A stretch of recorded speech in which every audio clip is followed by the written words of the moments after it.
Kaya mo yung mga bashers daw, haters, mag-ano daw muna, pag-isip-isipan daw muna yung pagkokomentaryo sa kanya kasi hindi naman daw yun, mali daw, fake news. Hindi daw yun, hindi yun gluta drip. Yun ang sinasabi niya.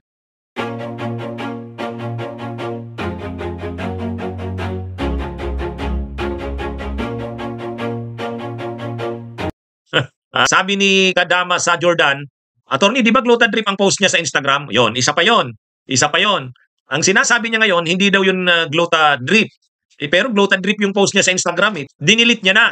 O bakit dinilit niya? Ang sabi niya, dinilit niya kasi nga maraming bashers at haters. Para daw matigil niya, dinilit niya na rin. Yan yung sabi niya. At panoorin yung depensa niya.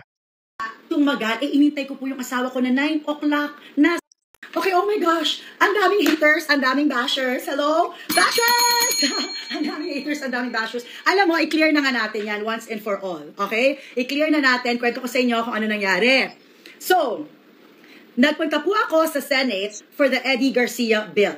Hindi po ako nakikipunta doon lagi because I am a full-time mom and wife. Also, online seller po ako. Okay? So I don't always go to the Senate. It's just that I was there to support the Eddie Garcia bill. At saka, alam nyo, sobra kasi ito talaga hirapan ng asawa ko yung bill na yan. Okay? So I was there to support my husband. Alright? Now, tumagal po yung, kasi last time parang, nung second reading, nandun rin ako, 6 o'clock tapos na. Now, every week talaga, I have a vitamin C drip.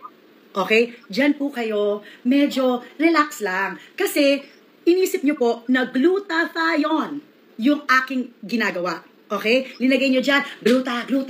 Kanina nag-live selling ako, ang daming bumibili sa akin ng gluta. Okay? So, to let you know, para hindi kayo naniniwala sa fake news, vitamin C po yun. And matagal na namin yan ginagawa. Pandemic pa lang, ginagawa na po namin yan. Lahat kami dito, tuwing may nararamdaman, actually, never ko po intention na mang bastos or whatever. My intention was to show that no matter how busy we are, dapat pina-prioritize pa rin po natin yung paglalagay ng vitamina sa ating katawan. Okay? I had no intention whatsoever to disrespect the Senate or anything like that. Okay? It was never in my intention.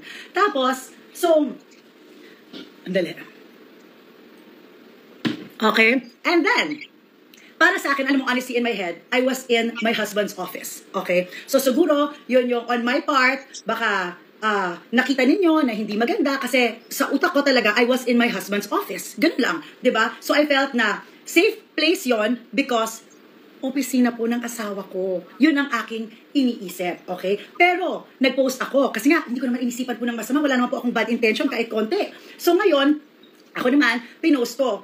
Tapos, ang daming nag-react. So, to respect them, kasi nga parang, ay, oh my gosh, meron pala mga na-offend. Okay, sige, i-delete ko. So, I deleted that post. But I never ever said that I was taking gluta drip. It was vitamin C. Okay? Alright? Oh.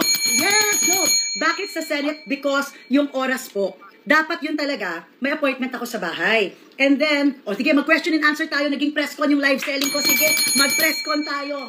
Okay. Kasi, thank you, sabi ni Eden, wag na po kayo mag-explain, hindi sila worth it, thank you. Ang toxic ng mga tao dito, sabi na, wag tayo ganyan, maging happy tayo dahil maganda yung mga deals na ibibigay natin tonight. Okay? So, as I was saying, dapat, yung trip ko sa bahay talaga. Kaya lang nga, tumagal, inintay ko po yung asawa ko na 9 o'clock, nasa opisina pa rin. So sabi ko, dito na lang, pumunta na lang sila, hindi ko naman inisipan na, oh my gosh, maging national issue pala, diba? That's why I am saying sorry dun sa mga na-offend. Okay? But it was never my intention na i-offend kayo, gawing parang hindi ka respectable yung Senado. No, of course not. Okay? So now, I'm going to go back to my live selling and yung mga gustong mag-hate pa dyan, okay, go.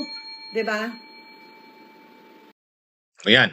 Ay, linay ko ng buo mga kabunyog para mapanood nyo. Hindi ko pinutol-putol, napanood nyo naman. Ano daw? Hindi raw glutathione yung kanyang tinurok. Unang-una, i-discuss ko na lang daw, sabi ni Enron.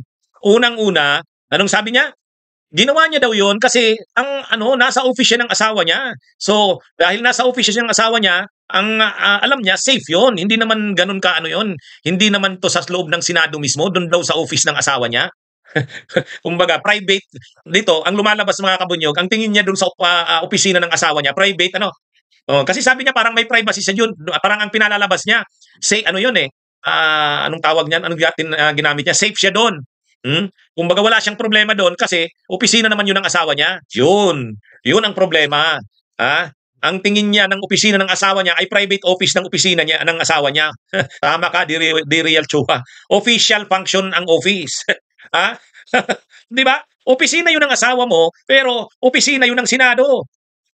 Opisina 'yun ng gobyerno. Hindi private office 'yun ng asawa mo. 'Yun lang ang problema. Ha? Ha? Na ano niyo, nare-reveal dito sa kanyang paliwanag kung ano talaga ang tingin nila sa Senado at sa posisyon ng asawa niya. Ang tingin niya, ang opisina ng asawa niya ay private na opisina ng asawa niya. Yun. Nakakalimutan niya, nakakalimutan, o hindi naman nakakalimutan, talagang ganun lang sila mag-isip na ang akala nila, ang ano nila ng mga ng opisina na yon ay private. Hindi yon. Hindi private na opisina yun ng asawa mo. Opisina yon ng gobyerno. Ang may-ari ng opisina na yon ay gobyerno, taong bayan. Ang nagpapasweldo sa mga staff ng opisina ng asawa mo ay taong bayan. Oh, pera ng bayan ang ginagamit doon. Yun lang. Mali-mali ang ano mo.